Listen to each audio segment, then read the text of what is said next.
Security to Gate E7. We have a passenger refusing to comply. Possible federal impersonation. The voice rang out over the radio loud enough for half the terminal to hear. Passengers stopped walking.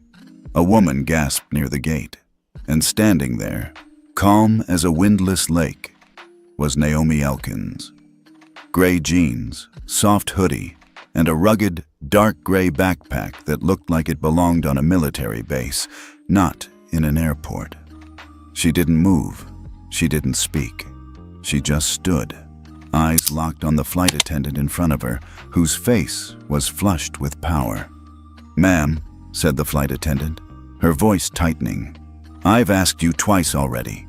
That backpack is suspicious. You're not on my clearance list. Step aside or I will have you removed." The name tag read C. Rowe. Cassie. Naomi met her gaze. "I'm on the manifest. Seat 2A. Federal clearance." Cassie snorted.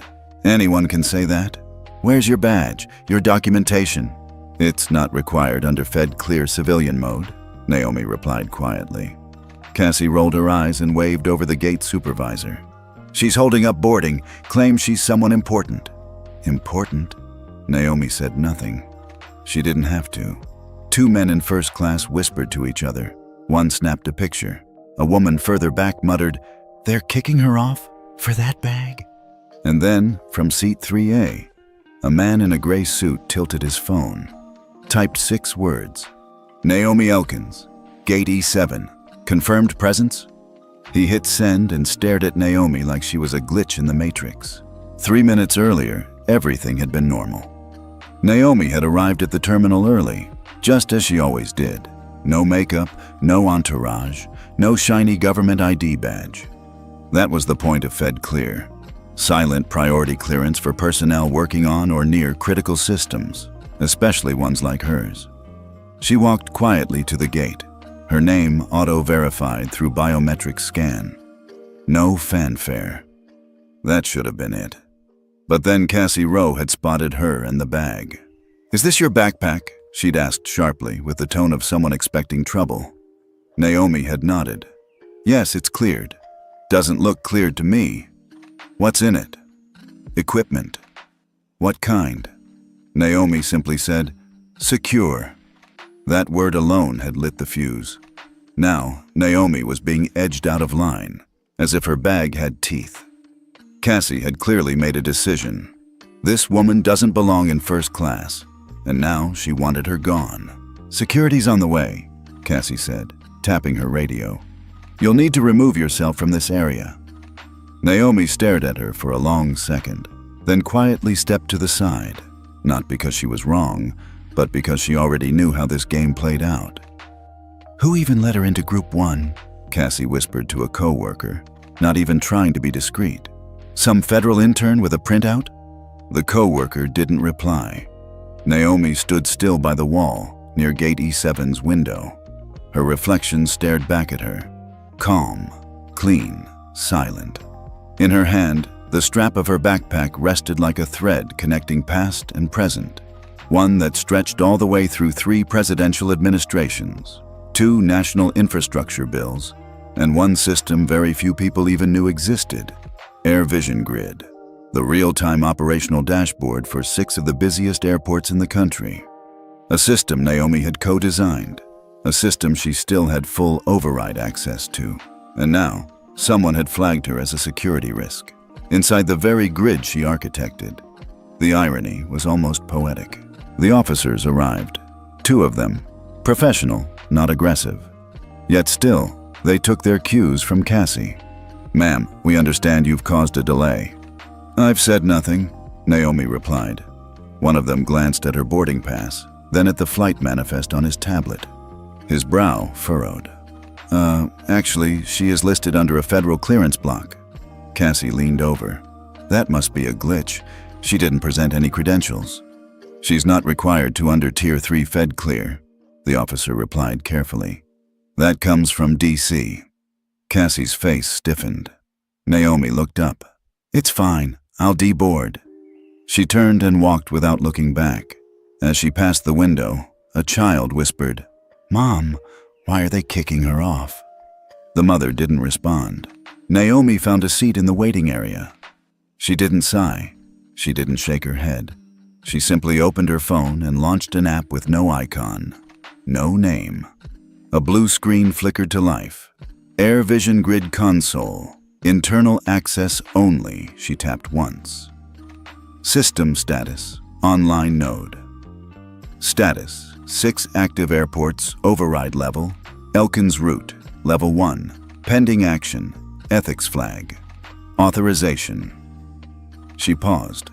One tap, and she could begin a cascade that would paralyze information flow at 6 airports, freeze 1.9B in operational signals, and trigger an FAA-led review of the airline's ethical compliance.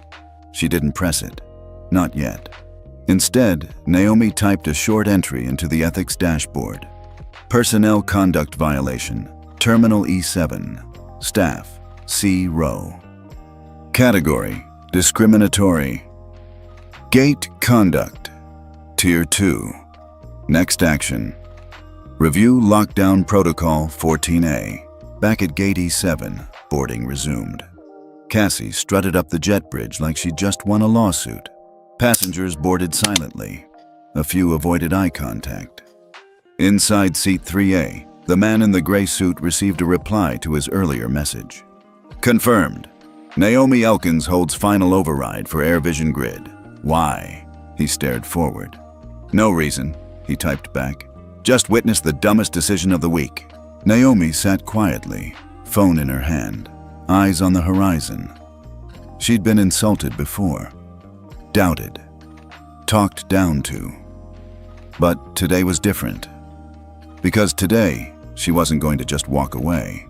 She tapped one final prompt, system integrity. Lockdown, ready, awaiting confirmation. And just before she closed the app, she whispered, only to herself, you don't disrespect the person who built the system, especially when they can shut it down. At exactly 6:44 a.m., the departures board at Gate C16 in Seattle-Tacoma International Airport blinked once, then went black. Nobody noticed right away. A woman in a red coat thought maybe it was resetting. A man on his phone didn't even look up. The gate agent tapped the keyboard, frowning, then tried again. Nothing. A minute later, Gate A2 and JFK glitched. Rows of flights disappeared mid-scroll. The gate crew went quiet. Then came Dallas Love Field, Boston Logan, Chicago O'Hare, and Phoenix Sky Harbor. Within 3 minutes, 6 of the busiest airports in the country had lost all live display functionality.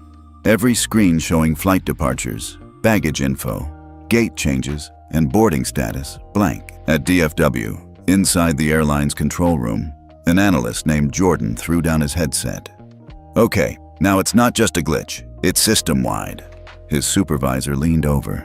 What do you mean? 6 airports, same time, same system. That's a coordinated fail. AirVision Grid? Jordan nodded. It's not local. It's the core display feed. Back-end looks intact, but the interface is completely frozen. His screen refreshed. A blinking red banner flashed across the top. Integrity lockdown initiated. Code 14A. Admin access Elkins route. The room fell silent. At FAA HQ in Washington, D.C., a senior systems director named Marla Chen was in mid-sip of her morning coffee when her tablet vibrated. She blinked. 6 grid nodes. 112 flights delayed. Signal loss cascading. AirVision override active. She stared at the name. She knew it. Everyone in her division did. Naomi Elkins. She tapped her intercom. Get me the assistant director, now. We're not just dealing with a tech issue. This is federal. Meanwhile, back at DFW Gate E7, no one knew a thing. Cassie Rowe was already in the air, walking up and down the aisle of Flight 2246 like a queen checking on her subjects. Passengers were half asleep or glued to their screens. She'd already forgotten about Naomi. She didn't see the gate agent below her now staring at a frozen screen, mouthing, "What the hell?" At Boston Logan, passengers were crowding the information desk. "Where's my gate?" Why is the screen blank? I have a 7:10 to Denver. Where the hell am I supposed to go? No one had answers. At Ord in Chicago, things got worse. A missing connection screen caused 2 late arrivals to sprint across terminals, only to realize they'd passed their gate twice. A child missed pre-boarding for a medical transport flight. A group of soldiers returning from deployment was misrouted. And somewhere in a quiet terminal corner at DFW, Naomi Elkins sat near a window. Her phone lay face down on the table. She wasn't watching the chaos unfold. She didn't have to. She knew how the system would respond because she'd helped build the rules. She also knew it would take them approximately 7 minutes to realize this wasn't a glitch. This was deliberate. This was ethical lockdown. Exactly 7 minutes later, Marla Chen at the FAA held up her tablet during an emergency conference call with 4 airline CEOs and 1 deputy from the Department of Transportation. "She's activated a Tier 1 lockdown," Marla said. "This isn't ransomware. This isn't external. This is a native system override." The Delta CEO scoffed. "One person shouldn't be able to do this." "She isn't just one person," Marla snapped. "She's the root engineer. The override key lives with her. That was the condition under which AirVision Grid was federally approved." United's CEO narrowed his eyes. "And remind me why she still has access?" "Because every attempt to re-centralize control failed. You needed speed and ethics compliance in one protocol. She gave you both." Another voice cut in from the DIOT line. "Is she demanding money?" "No," Marla said. "She hasn't said a word." That silenced the room. At JFK Terminal 5, a technician tried restarting one of the screens manually. No luck. A new message flashed. "Display suspended. Ethics flag triggered. See case ID 1472NE." The tech stared at the code, then pulled up the registry. When the name Naomi Elkins popped up, she froze. "Oh, we're in trouble."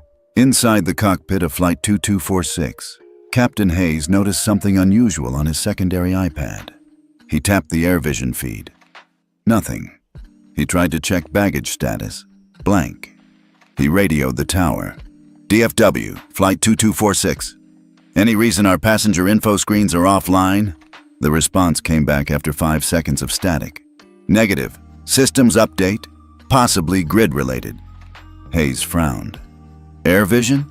The controller didn't respond, which said everything. At FAA, the conversation shifted. Marla turned to the transportation deputy. "We have 2 options. Either we patch around Elkins's lockdown, which will take 72 hours and could cause massive delays, or we call her." At DFW, Naomi's phone buzzed once. She didn't pick it up. She already knew who was calling. Instead, she pulled her notebook out of her backpack. Not digital, not traceable. Inside, a printed copy of the ethics mandate she'd written 4 years ago. The AirScreen Federal Ethics Mandate, a 14-page document outlining minimum required standards for conduct toward passengers across race, class, gender, and ability. Rejected twice by the industry. Too idealistic, they'd said. Today, it wasn't idealism. It was leverage. 10 minutes later, her phone buzzed again. A text this time, from the FAA. "We acknowledge your system lockdown. Can we discuss resolution terms?" Naomi looked at the message, then flipped to page 1 of her mandate. She replied with 3 words. "Begin with this." In a small conference room at FAA headquarters, the 4 CEOs sat quietly as the AirScreen mandate was projected on the wall. The assistant director read the top aloud. "Passengers are not threats because of backpacks, and dignity is not negotiable." No one spoke. Back at DFW, Naomi stood up, backpack in hand. Screens were still blank. The terminal still confused. But something was shifting. Not in the system. In them. Naomi didn't look like a woman who just shut down 6 airports. She sat alone in a side terminal cafe at DFW, drinking water from a plastic cup, one elbow on the table, her old backpack still slung over the chair next to her. Around her, travelers scrambled past. Screens remained frozen. Announcements looped without context, and airline staff kept repeating, "We're experiencing technical difficulties. Please be patient." No one knew she was the reason behind the chaos, and she preferred it that way. Her phone buzzed again, FAA HQ calling. She didn't answer. Instead, she reached into the side pocket of her bag and pulled out the print copy of the document she'd written 4 years ago. The AirScreen Federal Ethics Mandate. It was folded neatly, not a crease out of place. 14 pages, clear, precise, ignored by every airline exec she'd sent it to back then. But this time, they wouldn't ignore it. Across the country, inside a dimly lit FAA war room in Washington, D.C., the tension had shifted from confusion to realization. "Okay," Marla Chen said, throwing the document Naomi just sent up on the projector. "She doesn't want money. She doesn't want reinstatement. She wants this charter signed." The CEOs of Delta, United, Horizon, and Norair all stared at the first line. "No passenger shall be targeted, delayed, or removed due to assumption, attire, or possession, unless legally justified through formal risk designation." Delta's CEO leaned back. "So basically, she's angry about a rude flight attendant?" Marla raised an eyebrow. "A rude flight attendant who triggered a system-wide ethics violation flag under Tier 1 security? This isn't about her feelings. This is about protocol." United's legal counsel murmured, "She's within rights under Clause 44 of the override policy, and full indemnity." Norair's rep rubbed his temples. "So what now? We beg?" "No," Marla said. "You acknowledge." At that moment, Naomi's phone buzzed again. A different tone. Private line. FAA Ethics Division. Only a handful of people had that number.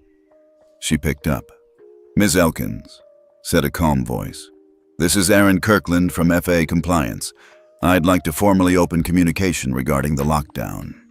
Naomi didn't answer at first. "Are you available to speak now?" She took a breath. "You're not the problem. I'm aware, but I'm the one they sent." Silence. "I read your mandate," he continued. "It's well constructed.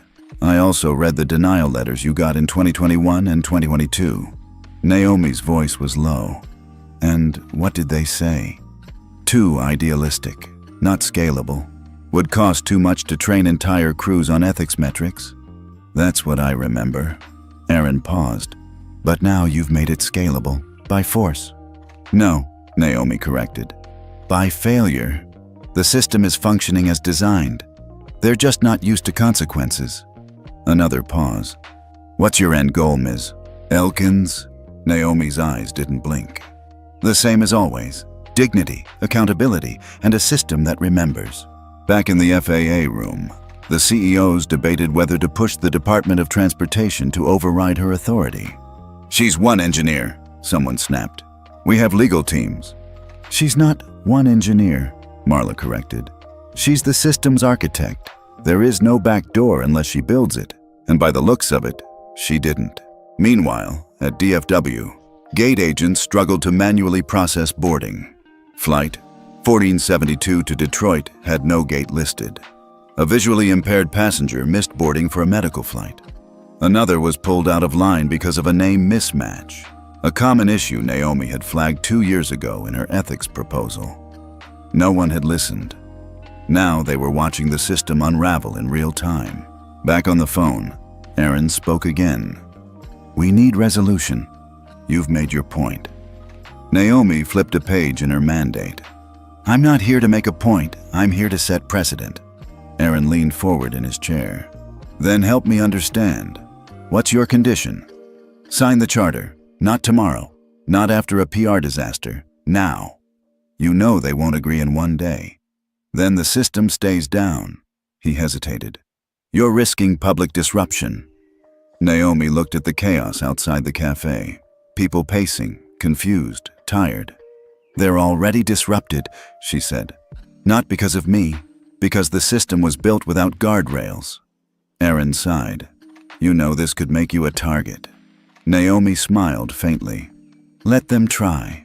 I've documented every piece of bias they buried for a decade. I don't need headlines. I need change. At NorAir HQ, a staffer entered the boardroom, pale. We've lost predictive routing. Our delay system's not updating, CEO. So, it means we don't know which flights will be late until they're already late. We're flying blind. Meanwhile, back at the terminal, a child clung to her father at gate E9. He had no idea their flight had been rerouted to Terminal C, because no screen told them. They missed it. Naomi watched quietly. Her hand tightened slightly on the cup. The FAA call ended with a final sentence from Aaron. If we bring the airlines to the table, will you release partial access? Naomi said, when the first signature is on the mandate. Understood. She hung up. At FAA HQ, Marla addressed the CEOs. She's giving us an option. Sign and resume flow, or fight and stay grounded. Delta's CEO. She's blackmailing us. No, Marla said. She's forcing us to look in the mirror. 30 minutes later, Naomi received a new message. Mandate, Signature 1, Horizon Airlines, confirmed. Followed by a second. Signature 2, NorAir, in process. She tapped a button. Node 1, reactivated. Partial display, resumed. Boston Logan. A few screens flickered back to life. Travelers clapped. Gate agents exhaled. Cassie Rowe, mid-flight, had no idea any of this was happening. Yet, Naomi sipped her water, watching light return to the boards in the distance. She didn't feel victorious. She felt right. There was still more to do, but for now, the system was listening. Cassie Rowe walked into the crew lounge at NorAir's Dallas operations hub, coffee in hand and a smug little bounce in her step. The overnight flight had landed 30 minutes ago. She was tired, sure, but also satisfied. Passengers had been polite. Nobody spilled anything on the seats, and she hadn't had to deal with any special cases like that woman at gate E7. She still didn't know the woman's name. Didn't care either. Probably some over-entitled tech wannabe who got lucky with a government code. Looked too calm, too plain. Cassie hated that look, like someone who didn't need validation. She dropped her bag on a chair and plopped down at the break table. "Morning," said Brian, another flight attendant. Cassie sipped her drink. "Barely. You hear what's going on?" She raised an eyebrow. "About what? All those delays? Screens blacking out in 6 airports? Something about a grid crash." Cassie gave a little laugh. "System hiccup. Overloaded display servers. Happens every time the IT boys try to fix what ain't broken." Brian didn't look so sure. "They said it was a lockdown. Internal, not an outage." Cassie frowned. "From who?" He shrugged. "FAA's involved. Something about a federal ethics review." That made her pause. "Wait, ethics?" "Yep. Apparently one of the triggers was from our gate, E7. Cassie's grip tightened on her coffee cup, but she kept her voice even. "Probably unrelated. Maybe. Just weird timing." At the same moment, in a conference room 2 floors up, NorAir's Director of Cabin Operations, Allison Vega, stood in front of a monitor with a small group of department heads. Her tablet was open to a live document titled, Internal Notice, FAA Conduct Review Initiated Reference, Case ID 1472NE. A notification beside it blinked. Preliminary report due in 48 hours. Allison pinched the bridge of her nose. Okay, this just became real. The airline's legal officer, Tom, leaned forward. So far, no lawsuit, no public complaint, and no external media attention. But we've been flagged, and you know what that means. "We're on record," Allison finished for him. "Exactly.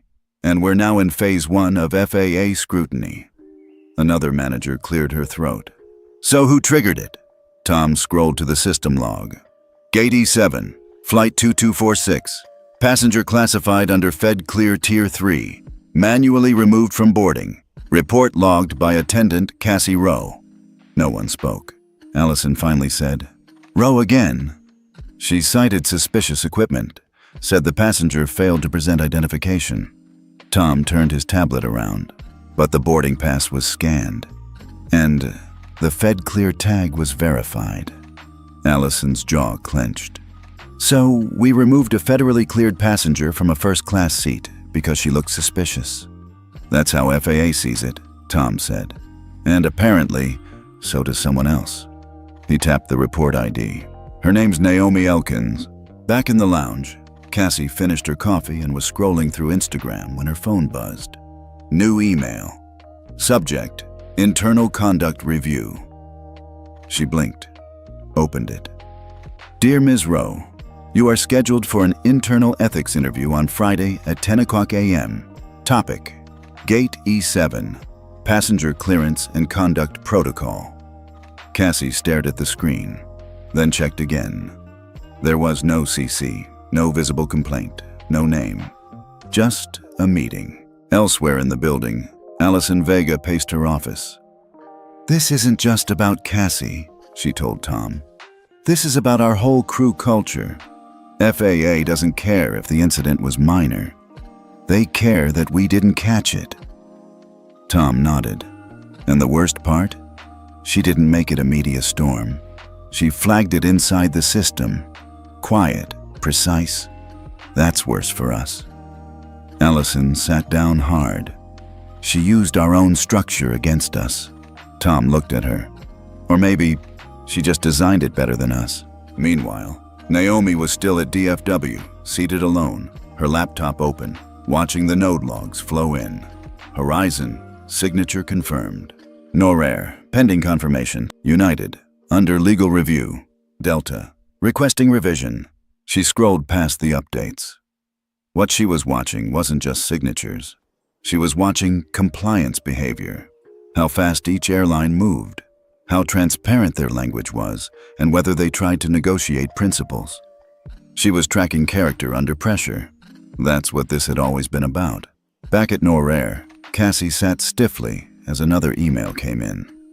Subject, temporary access restriction, sensitive routes. Effective immediately, crew member Cassie Rowe is restricted from international and government-contracted flights pending internal review. Her heart dropped. She clicked again. No explanation, no accusation, just consequence. Later that afternoon, Allison gathered her cabin operations team. Effective this week, she said. We are accelerating ethics recertification for all flight crews, and we will begin adopting protocols from the AirScreen draft mandate, whether we like it or not. Someone asked, "What does that mean for the review?" Allison's voice was steady. "It means we own this, and we fix it before someone else does." Cassie stood outside the glass wall of the room, watching. She couldn't hear what they were saying, but she knew. No one had called her name, but her silence was speaking louder than words now. Naomi received a final message as the sun began to set. Node 2, reconnected. ORD now partially restored. She closed the laptop. No press release, no viral video, just the system slowly fixing itself under a different set of rules. The kind she wrote, and the kind they would all follow now, whether they remembered her name or not. The conference room on the 9th floor of NORAIR's administrative building was colder than Cassie remembered. The lights were too bright. The windows were shuttered. A silver pitcher of water sat untouched in the middle of the table, and directly across from her sat two people she didn't recognize, one from legal, one from corporate compliance. This wasn't a routine chat. "Ms. Rowe," said the woman on the left, her voice steady but neutral. "Today's conversation is part of an internal review related to Gate E7, Flight 2246. Cassie nodded once, hands folded neatly in her lap. "I'd like to remind you this is not a disciplinary hearing," the man added. "But your responses will be documented." Cassie's smile was tight. "Of course, I have nothing to hide." They began with easy questions. "How long have you been with NORAIR? Have you received updated ethics training in the last 12 months? Do you remember the passenger interaction that led to removal?" Cassie answered confidently. 10 years of flight time. Yes to the ethics training. And yes, the passenger had refused to comply, carried an odd military-style backpack, refused to show proper ID, and wasn't listed properly on her manifest. She recited it like a script. The man glanced at his notes. "And you radioed for security?" "Yes," Cassie said. "Standard procedure for potential federal impersonation." The woman asked, "Was the passenger hostile?" Cassie blinked. "No." "Did she raise her voice?" "No." "Did she threaten anyone?" Cassie hesitated. "No." A beat passed. "Then what exactly made you escalate the situation?" Cassie sat back slightly, defensive. She didn't belong in first class. She didn't belong? I mean, she didn't present herself in a way that matched the clearance. The man looked up. "You mean she didn't look the part?" Cassie's jaw tightened. "I followed instinct." The woman tapped her pen against the table. "And your instinct overrode a federal clearance protocol that had already verified her identity?" Silence. Cassie didn't answer. Meanwhile, 300 miles away in Washington, D.C., Naomi Elkins sat across from 2 representatives from the FAA and 1 from the Department of Transportation. This was no longer a private dispute. This was now policy discussion. The room was quiet, serious. The FAA representative, an older woman named Dr. Helena Cruz, folded her hands. "Ms. Elkins," she said, "we'd like to formally request integration of your ethics protocol into the pre-certification audit for federal aviation partners." Naomi raised an eyebrow. "That wasn't on the table yesterday." Cruz offered a small smile. "Yesterday, we thought you were bluffing. Today, 6 airports are running on manual backup." Naomi nodded once. "You read the updated draft?" "We did." "And?" The DOT rep leaned forward. "If we push this through, every major carrier will need to implement bias detection, decision logging at gate level, and accountability tracking per interaction." Naomi didn't flinch. "Yes, it will be expensive." So was ignoring it. Back at NorAir HQ, Cassie sat in silence as the compliance officer clicked a remote and brought up a silent clip of security footage. The Gate E7 incident. Naomi stood quietly in the frame. Cassie leaned toward her, lips moving sharply. Then, the moment where Naomi calmly stepped aside. No aggression, no resistance. The woman paused the clip. "This is the part where you radioed security." Cassie squirmed. "You're taking it out of context." "What context do you want us to add?" She looked trained, like military, and evasive. The man leaned forward. "She was cleared through Fed Clear. You escalated without risk indicators. And as of this morning, FAA has flagged the incident under Tier 2 bias protocol." Cassie paled. "Wait, what does that mean?" The woman replied. "It means your decision triggered a review that's now rewriting how we train 9,000 crew members." Cassie's voice cracked. "So I'm the example?"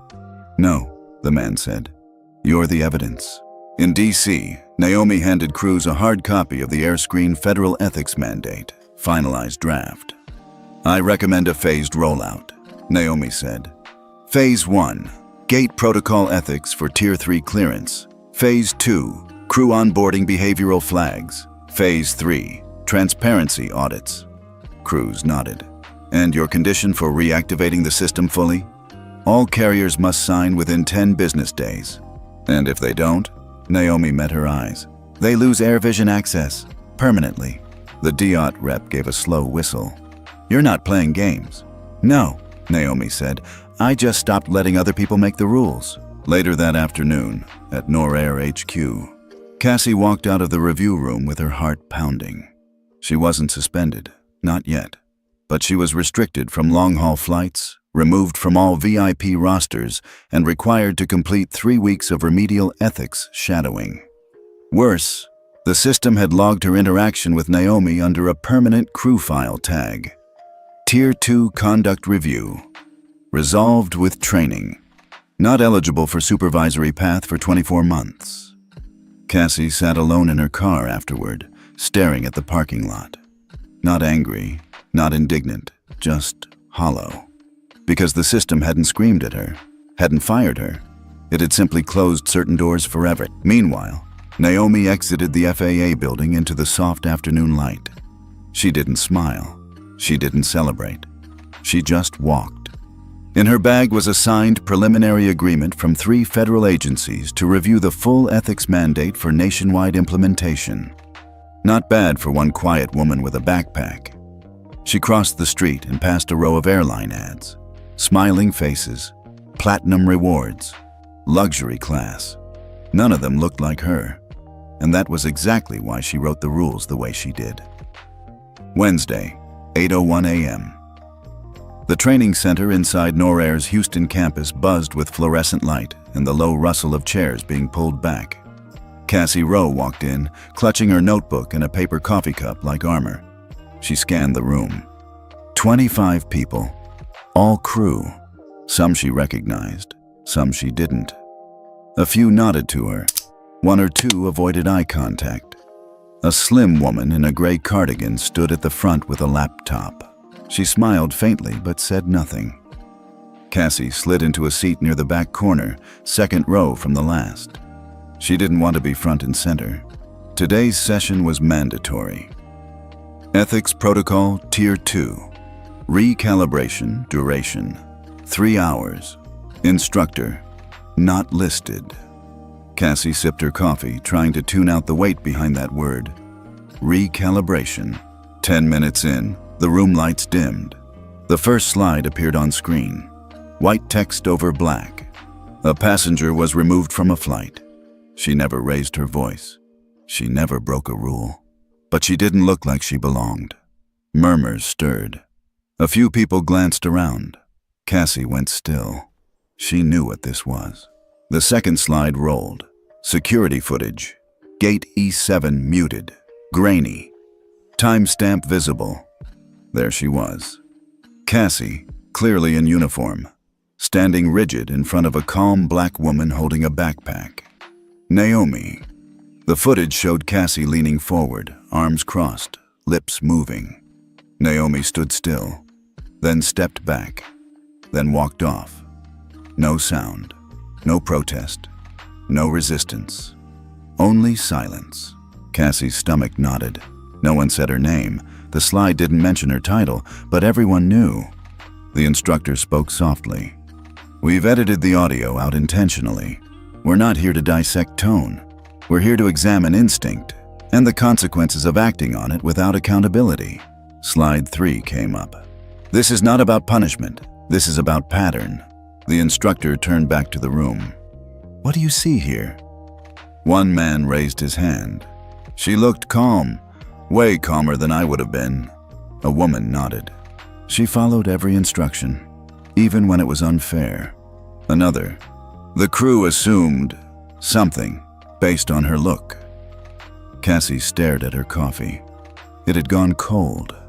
The instructor paused, then clicked to the next slide.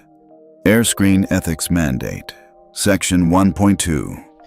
Gate-level interaction must be recorded and reviewed when escalations occur outside formal threat assessment. This isn't just about your gut anymore, the instructor said. It's about what your gut is trained on, and if your gut only trusts people who look like you, talk like you, or carry certain bags, that's a system failure, not just personal bias. Somewhere across the city, in a windowless FAA conference room, Naomi Elkins sat quietly with a tablet in her lap. She wasn't watching the training live, but she had access. Each training session generated feedback, behavior response scores, and anonymous comment threads.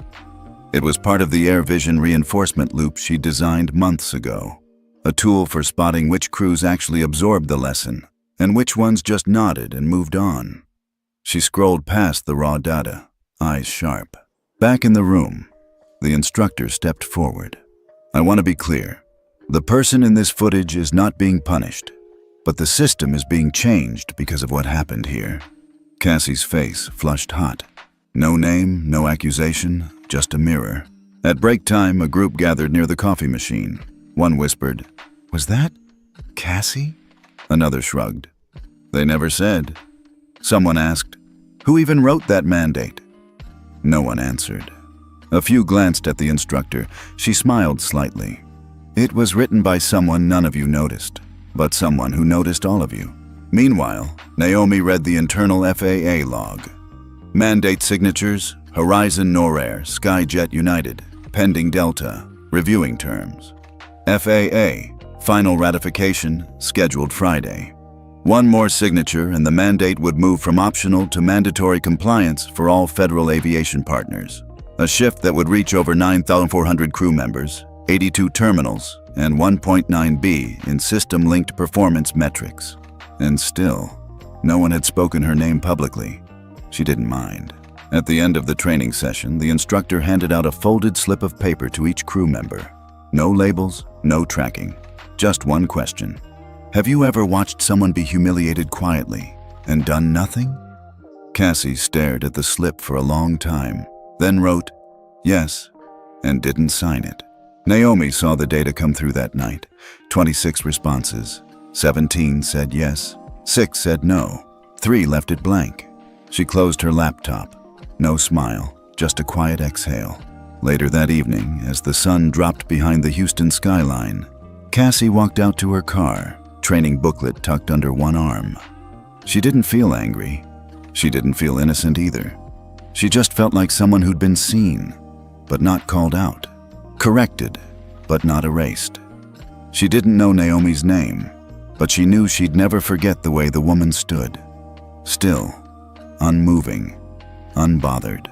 Meanwhile, at an FAA press preview, a small screen behind a podium displayed the new policy rollout date.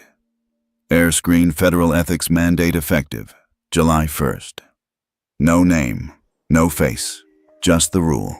And beneath it, in gray print, drafted by System Engineer, Federal Access Code Elkins Root.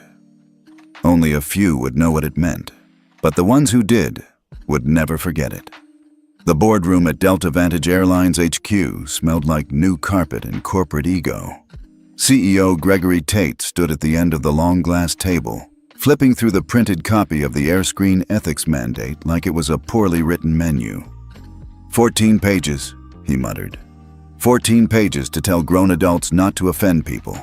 Across from him, Delta Vantage's legal chief cleared her throat. It's a federal-level compliance charter, Greg, not a self-help book. Greg shrugged.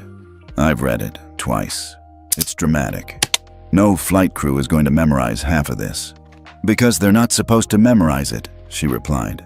It's supposed to guide infrastructure, behavior logs, decision frameworks. He scoffed. It's a PR response to a single incident. We're not changing our systems because one crew member overreacted. Greg, no, he snapped. We'll wait it out. Let the others sign it. We'll join when the noise dies down. At AirVision's command center, Naomi saw it the moment it happened. Delta Vantage had missed the signature deadline. The system didn't freeze or flash a warning. It just shifted. At 6:02 a.m., all outbound routing displays for Delta Vantage at 4 participating airports began cycling in manual mode, color-coded in yellow for Unverified Ethics Protocol. At 6:14 a.m., predictive gate assignments shut down. At 6:27 a.m., priority bag coordination dropped offline. And by 6:31 a.m., Delta Vantage had vanished entirely from the primary AirVision visibility loop across 6 major airports. Not erased, just invisible to everyone. At LAX, a family waited at gate 42C for their flight to Charlotte. The screen said, on time, but the flight had already been delayed by 45 minutes. No one told them. At DFW, a ground crew loaded luggage onto the wrong aircraft, unaware that the real flight had been reassigned 2 gates over. At Boston Logan, 3 Delta Vantage jets sat idle on the tarmac. No signal, no crew movement. The display team thought they were cleared. They weren't. Inside the ops room, a technician whispered, "Did we get locked out?" No one answered. At FAA HQ, Marla Chen stared at the red banner across the AirVision dashboard. Delta Vantage, mandate non-compliant. System access suspended. She picked up the phone. Tate didn't sign? Her assistant answered. Said the mandate was performative, that he'd rather wait. Marla didn't sigh. She simply replied, then let the system show him what it means to be optional. Greg Tate found out when his phone started blowing up with messages. What's going on with our screens at JFK? Why aren't we showing in the gate system? Are we grounded? He called it. They couldn't override. Called FAA. They said to contact AirVision. He sent a terse message to the ethics liaison. Need clarification. Is this a technical error? The reply came back in under a minute. System behavior is functioning per Mandate Protocol 4.1. Non-signatory carriers are listed as non-visible until compliance is confirmed. He stared at it. What the hell does non-visible mean? At DFW, Naomi sat in a quiet cafe, earbuds in, reviewing live system diagnostics on her tablet. Node performance, stable. Passenger flow, 91% rerouted successfully. Delta Vantage, non-visible. No redirection triggered. The system wasn't punishing, it was protecting. Passengers were being routed around weak points, just like she'd designed it. She didn't smile, didn't reply to Tate's message. She didn't need to. The system was speaking now. By 9:20 a.m., the press had caught on. Delta Vantage flights missing from airport screens? Silent suspension? AirVision grid flags ethics holdout. 240 memos and delays linked to non-compliance with new federal mandate. Greg cursed and slammed his desk. This is sabotage. Legal shook her head. It's not sabotage. It's the infrastructure working as coded. You were warned. He jabbed a finger. We're Delta Vantage. She can't just lock us out. She didn't, the legal officer said calmly. The system did, and she's not answering because she doesn't have to anymore. By 11:12 a.m., the airline had missed 3 priority cargo deliveries, delayed 18 commercial routes, and triggered 9.4 NEM in logistical penalties across its partner contracts. Greg made the call. Send the damn signature. At 11:37 a.m., AirVision grid updated. Mandate signature confirmed. Delta Vantage system status. Reinstating visibility. Projected sync. 12:05 p.m. No press release. No apology. Just a data line that marked the return of a company that had thought it was too big to be part of the rule. Naomi received the notification quietly. She didn't respond. She didn't comment. Just logged the behavior rating. Delta Vantage. Signature delay. Tier 3. Notes. Reactive compliance, non-proactive. She moved on. Back at FAA, Marla Chen updated her dashboard. Mandate adoption, 100% federal implementation phase 2, scheduled. She turned to her deputy. Guess what? He raised an eyebrow. You know what Elkins just did? What? She proved that you don't need to go viral to fix an industry. You just need to build a system that doesn't forget. At a small regional airport in Idaho, a flight attendant in training read the mandate for the first time. She saw the footer. Drafted by Elkins Root. She asked her trainer, "Who's Elkins?" The trainer smiled faintly. You'll never see her on the news, but if you work in this system, you'll feel her. Washington, D.C. FAA headquarters. Rows of navy blue chairs lined the auditorium. The carpet was new, the flags polished, and the podium gleamed beneath a wash of light. The room was full. Representatives from 32 airlines, executives from ESG funds, congressional observers, 2 former secretaries of transportation, and every major national media outlet. Today was the official unveiling.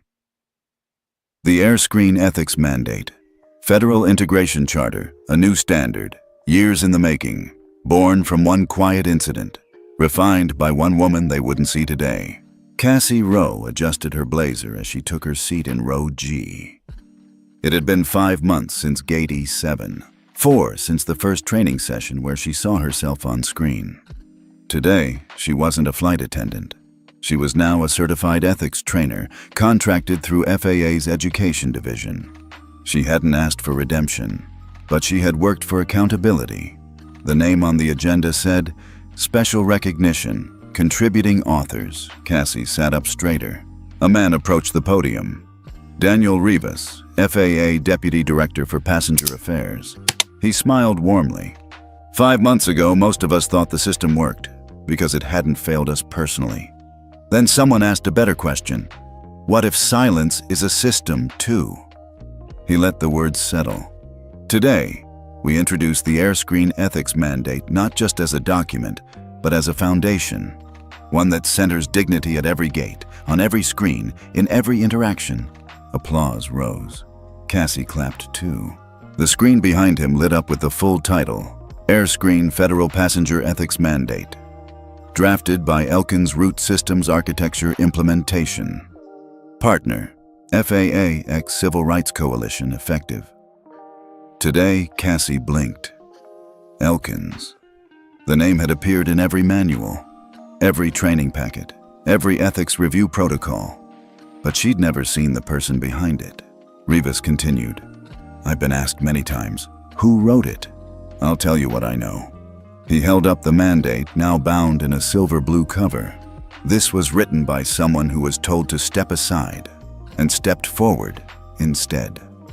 Someone who never raised her voice, but raised an entire standard. Someone who never demanded credit, only change. Another wave of applause. Cassie turned to look behind her. 2 empty chairs. A woman in a black blouse walking out quietly. She paused for half a second at the exit, didn't look back, and then disappeared. Naomi Elkins didn't need the microphone. She never wanted it. She stood in the hallway outside the auditorium, holding a badge clipped to her pocket. Visitor, Elkins, technical advisory only. That was enough. Inside, Rivas continued.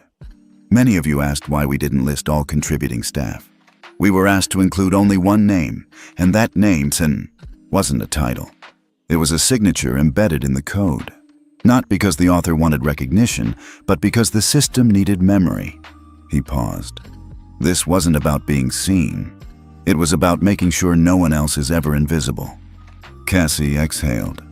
She didn't know the woman who wrote the mandate, but she knew what it felt like to be changed by her.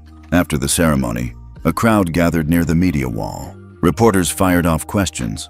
What airline had the most violations before the mandate? Is there any plan for international adoption? Was the original incident ever investigated? Rivas smiled but deflected. The point isn't who failed. It's how we now ensure every passenger is protected without having to go viral. A younger journalist leaned in, voice low. But seriously, who's Elkins? In another hallway, Cassie stood beside a water station, watching a live stream of the press feed from her phone. Elkins. The name rang louder now, not because of fame, but because it had become the spine of something real. A few feet away, Naomi stood behind a pillar. She watched the same stream, not to see herself, but to confirm that the system was now moving without her push. That was the point. Her job was never to be the face of reform. Her job was to make sure the system kept its memory, even when the room forgot the moment that created it. As guests filtered out, a soft announcement came over the intercom. FAA thanks all attendees. Ethics implementation resources available outside the main doors. Shuttles to airport terminals board from Lot B. Cassie grabbed her tote bag. She stopped by the exit table and saw a new flyer printed in bold navy ink. Flight Ethics Certification begins Aug 1. Designed by Elkins Protocol Group. She smiled, folded it once, and slipped it into her bag. As Cassie walked out into the warm DC sun, a staff member held the door for her. Behind her, Naomi exited a different door, walking parallel but never intersecting.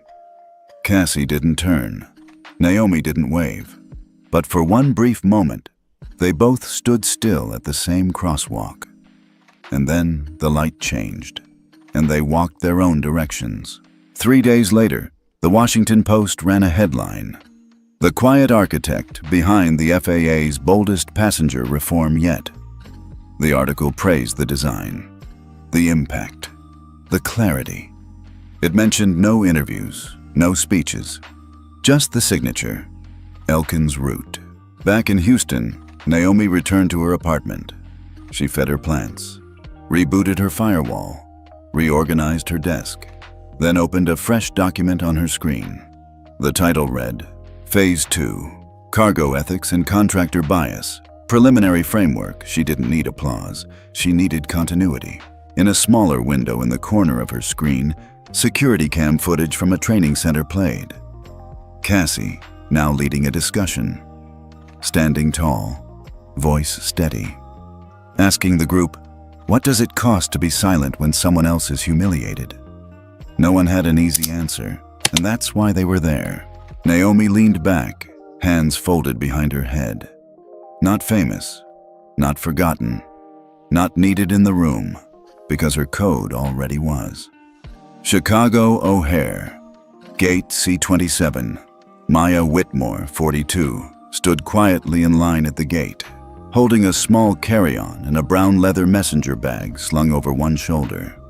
She was flying home to Denver after a week-long legal symposium in D.C., still dressed in her navy blue slacks and crisp blouse from the closing panel. She had no entourage, no flashy luggage, no dramatic presence. Just grace. She also had a diamond federal clearance ID tucked behind her boarding pass, but the agent didn't even glance at it. "Ma'am, I'm going to need you to step aside. There's a security tag on your bag." Maya blinked. A tag? The agent, young, flustered, pointed at the strap of her bag. "Looks like extra wiring, and the system just flagged it as non-standard." Maya remained calm. "It's a charging cable for my medical laptop. I'm a DOJ compliance officer." The woman didn't back down. "I'm going to need to call secondary screening." That's when it happened. The air screen node, installed behind the counter, silently blinked red. At that exact moment, three things occurred. The on-duty supervisor's tablet vibrated with a priority alert. Ethics breach potential, passenger profile conflict, Fed tier clearance. The gate camera zoomed and initiated automated documentation of the incident, with voice-triggered transcription starting. The airline crew's tablets on board Flight 908 lit up with a real-time notice. Passenger flagged at Gate C27. System suggests review for misclassification. Manager dispatched. 30 feet away, Ms. Jordan Levin, a senior gate manager, had already changed course. By the time the agent reached for the radio, Jordan arrived. "Excuse me," Jordan said, stepping between the two women. "Can I help?" "She has a flagged wire." "Ma'am," Jordan said gently, turning to Maya. "May I see your ID?" Maya handed it over. Jordan read it, paused, then handed it back with both hands. "I apologize. This was a system flag, not a human one. But our response didn't meet protocol. That's on us." She turned to the agent. "From now on, when a federal Tier 2 clearance is shown, you do not proceed without management review. Understood?" The young agent nodded, face flushed. Meanwhile, in O'Hare's operations hub, a ping hit the back-end dashboard. Airscreen ethics trigger, resolved on-site, no external escalation required. User response time, 1 min 42 sec. Passenger impact, none. Apology issued. Public capture, 0. No one outside that gate ever knew. No tweets, no trending videos, no lawsuits. But in a quiet apartment in Houston, Naomi Elkins received a soft chime on her screen. She opened her terminal. One line flashed green, Gate C27. Simulation complete. System autocorrect successful. She smiled. It wasn't a simulation anymore. Later that night, Maya sat in her first-class seat, legs crossed, reading a book. A soft chime pinged her tablet. Not from the airline, from FedCom, a secure DOJ-linked portal.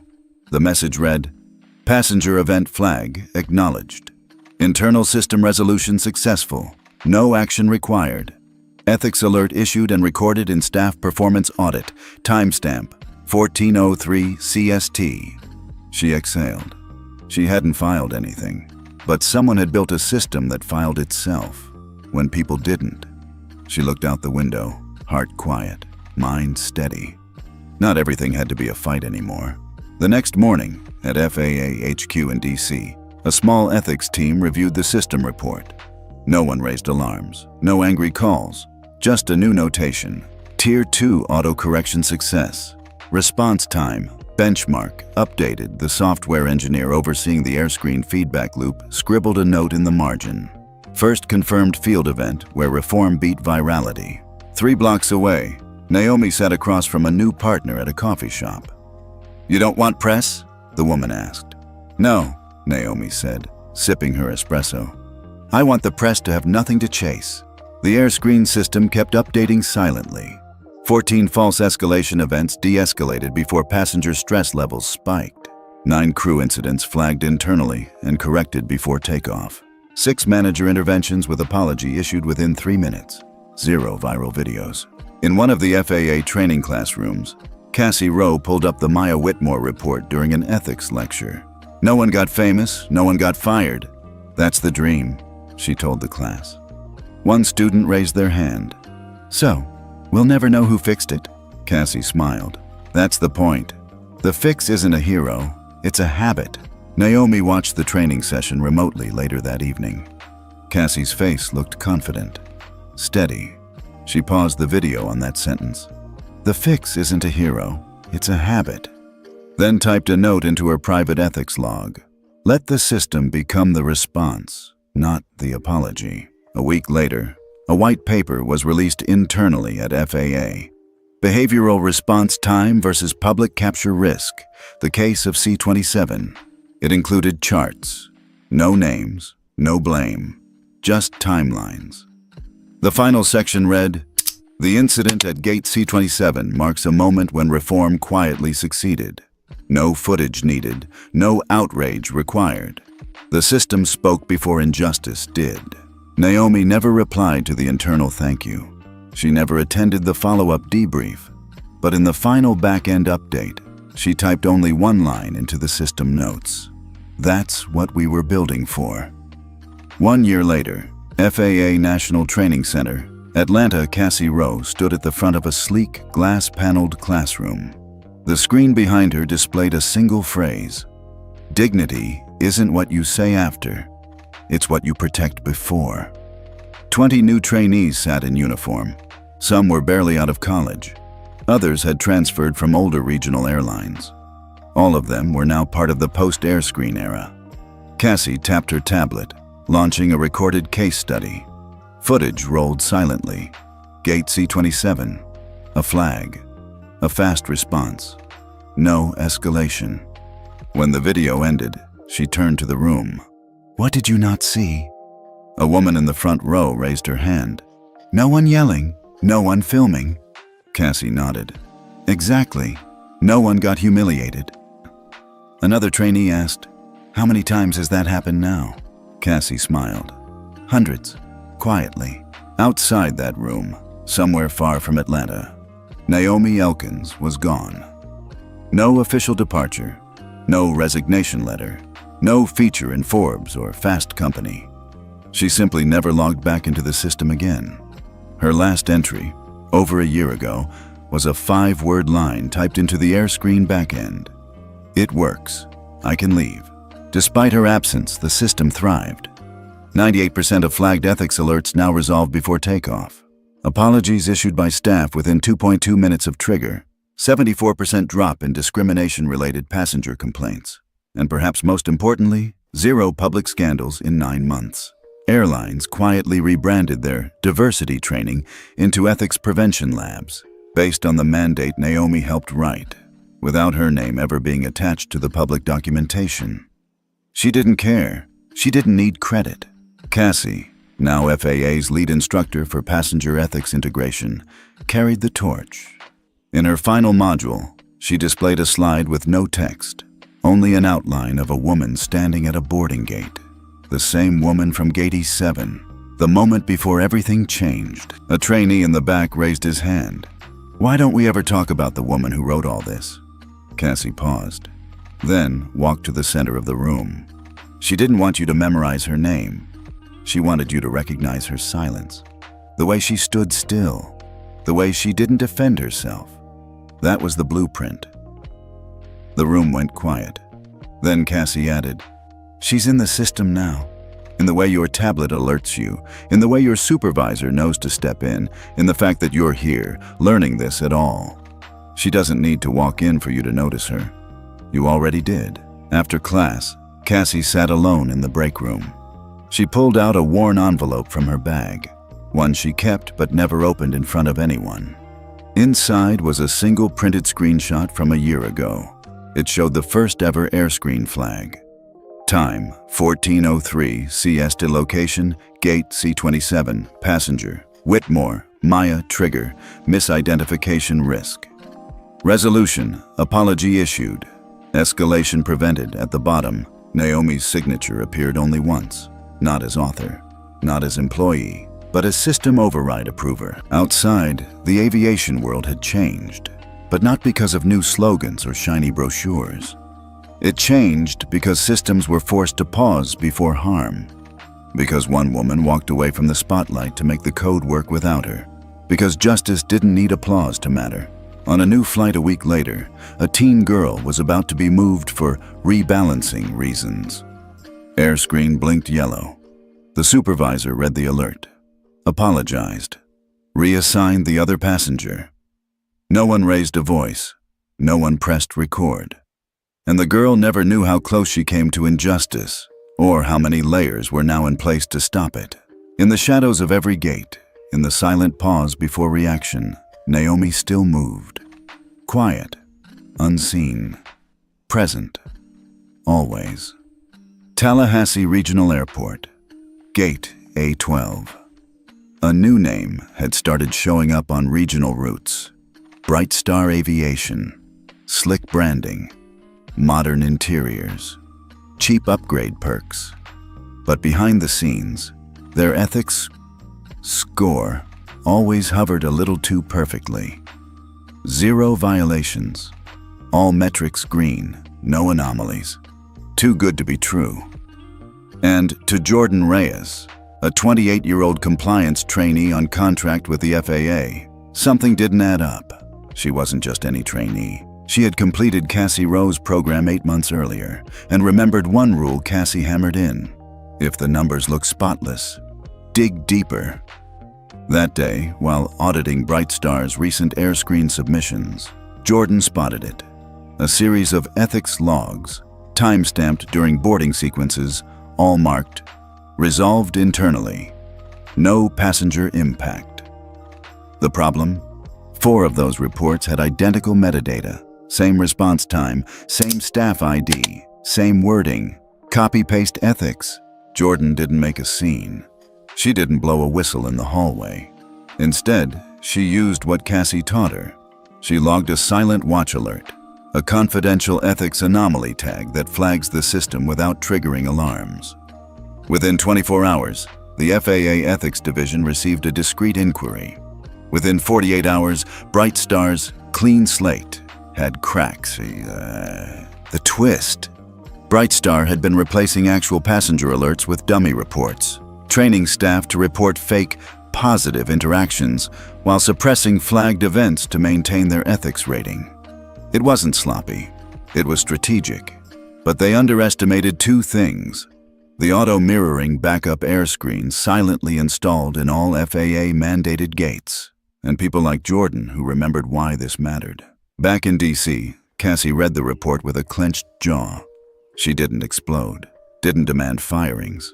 She scheduled a secure video call with Jordan. "You didn't leak it?" Cassie said. Jordan nodded. "No, ma'am. I just didn't look away." Cassie smiled softly. That's the line. Not all heroes stand up. Some just keep watching until someone else can't lie anymore. Within a week, Bright Star's ethics score dropped from 92.4 to 38.7. 6 execs were placed on compliance hold. 4 managers suspended. The FAA froze Bright Star's eligibility for federal route incentives pending review, but no press release was issued, no viral video, because the system had acted before the public ever found out. Later, in a closed-door debriefing, one FAA official muttered, "We finally saw it, the system's immune response." Someone else added, "And it wasn't code, it was conviction." That same day, Jordan got an unsigned envelope in her locker. Inside was a folded note card with only 5 words. "You watched, so it worked." There was no signature, just the faint watermark of a boarding gate, E7. She didn't need to ask who it was from. 3 days later, Cassie stood in front of another ethics class, holding up Jordan's case. She didn't name names, she just said, "Someone noticed the silence wasn't honest." And instead of making noise, she gave the system a chance to speak first. That's the future, when ethics no longer needs defending, just witnessing. Meanwhile, Brightstar scrambled to cover its tracks. Their PR team offered donation pledges, equity training accelerators, staff awards, but no one bought it, because now Airscreen had history and a record and eyes inside. For the first time, the public didn't have to get angry, because someone inside had already made it right. And in a small apartment in Houston, a deactivated terminal screen remained dark. Naomi never logged back in. She didn't have to. The system had grown teeth and guardians. Washington, D.C., U.S. Department of Transportation Auditorium, 8:00 a.m., 1 year later. No red carpet, no balloons, just rows of sharp suits and weary eyes, and a giant federal seal on the stage backdrop. Ethics before access. This wasn't a party. It was a reckoning. For the first time in U.S. aviation history, every domestic airline was about to be legally bound to comply with the Airscreen ethics mandate. No more optional training. No more PR-driven workshops. No more burying complaints. This was the moment the industry bent, not from scandal, but from structure. Cassie Rowe stood backstage, adjusting the collar of her blazer. She didn't look nervous. She looked ready. The FAA chair leaned over and whispered, "You sure you want to say the last part?" Cassie didn't hesitate. She earned it. On stage, representatives from the DOT, FAA, Department of Justice, Veterans Affairs, and Federal Ethics Council lined the table. Beside them, executives from 11 major airlines, none smiling. This wasn't about applause. It was about compliance. At 8:36 a.m., the FAA administrator lifted the pen and signed the charter. Then the ripple began. One by one, airline CEOs followed suit. Some looked ashamed. Some resigned inside, but all of them signed. By 8:48 a.m., the Airscreen ethics mandate became law. A staffer approached the podium. "Now speaking lead ethics integration instructor Cassie Rowe." The room clapped, lightly, formally. Cassie stepped forward and let the silence settle before she spoke. "We were late. That's the truth. This system, the one we just signed into law, should have been written a decade ago. We knew what was happening. We saw it. The forced removals, the random extra screenings, the humiliations in silence, the way some people had to prove they belonged in their seat, over and over again. And we taught people to file reports, to de-escalate, after the harm had already happened. We were late, but someone, one person, didn't wait for permission. She didn't file complaints. She didn't write essays. She just wrote code. Not the kind that goes viral. The kind that stops injustice before it happens. She gave us a system that doesn't need to guess what's right. It just knows what's wrong. And today, we made it law." She let the pause breathe, then looked up, eyes sharp. "Some of you might ask, why wasn't she here today? My answer is simple. She never left." She's here, in the protocol that prevents escalation, in the algorithm that detects bias, in the apology you now give before a lawyer has to ask. Cassie then tapped her tablet and pulled up one slide. Black background, white text. The audience read in silence. "Build the system so even the wrong person has to stop. N.E." A hush fell over the room. Even the airlines didn't blink. Afterward, in a quiet hallway, one young executive, newly promoted at Sky North, approached Cassie. "She really wrote all of this?" Cassie nodded. She wrote the part that mattered. The exec hesitated. "Do you think she ever watches these things?" Cassie smiled softly. "If she does, she's not looking for her name." Meanwhile, in a small cafe in Roanoke, Virginia, a woman sat by the window, drinking coffee, laptop closed. Her phone buzzed once. A friend forwarded her a clip. Cassie's speech, the final slide. Naomi Elkins smiled. Just a little. then locked the screen and returned to her quiet. 3 weeks later, LAX International Terminal. A gate agent hesitated while eyeing an elderly man in a worn army jacket. Air screen blinked yellow. The agent checked the log, then smiled and said, "Sir, would you like a seat closer to the window?" The man blinked, surprised, but nodded. 4 days later, Chicago. O'Hare. A black teenager was seated near the exit row. A new trainee whispered, "I thought they had to be 18. The supervisor checked air screen, flagged the note, and replied, "She is 18, and she's already passed safety clearance." The trainee backed off. No one moved her. 5 months later, a new flight, a new face. Jordan Reyes now ran internal audits for 3 regional carriers. She didn't lead with her title. She led with one question: do your systems serve dignity or just delay liability? They never had a good answer. Across the country, ethics shifted. Not because people got better, but because the system forced them to pause. And in every terminal, every crew room, every decision whispered in a headset. Naomi's presence lingered, unseen, uncredited, uncompromised. The last scene zooms out. A woman boards a flight. She isn't famous. She isn't VIP. She's just not kicked out for her backpack. Because now the system asks a different question. Not, "Who are you?" but, "Are we treating you right?" And that changed everything. Naomi never came back for credit, but the whole world now runs on what she left behind. Have you ever done something good and walked away knowing that was enough? Drop your thoughts in the comments and tell us where you're watching from.